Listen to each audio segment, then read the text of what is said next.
कुनै समय थियो जब कुनै नयाँ व्यक्ति वा पार्टीले स्थापित पुराना पार्टीहरूको अस्तित्वलाई च्यालेन्ज गर्न आउँथ्यो, तब उनीहरू विदेशी एजेन्ट वा विदेशबाट परिचालित हुन् भनेर हल्ला फैलाइन्थ्यो।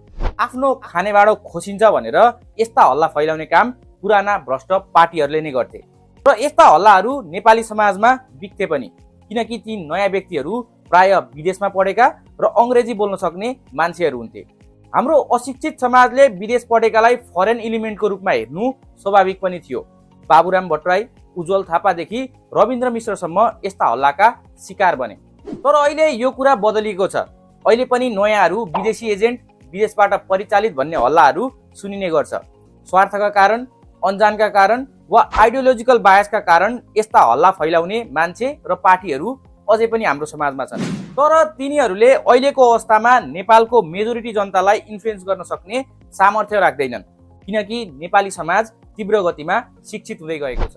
बालेनको जित, रासोपाको सफलता, सागर ढकालले डडेलधुरामा ल्याएको सम्मानजनक भोट र त्यसपछि उपनिर्वाचनमा रवि लामिछाने र स्वर्णिम वाग्लेले हासिल गरेको फराकिलो जितले अब यस्ता हल्ला नेपाली समाजमा बिग्दैनन् भन्ने कुराको प्रमाणित गरिसकेको छ। यदि विदेशी एजेन्टका हल्लाहरू बिग्ने भए अहिले लिएका इनामहरू उहिल्यै ओझेलमा परिसक्ने थिए। अब नयाँहरू डराउनु पर्ने स्थिति छैन। काग कराउँदै जान्छ, पिना सुक्दै जान्छ भने जस्तै अब पुरानाहरू कराउँदै जान्छन्। नयाँहरू त्यसलाई इग्नोर गरेर अगाडि बढ्दै जानुपर्छ।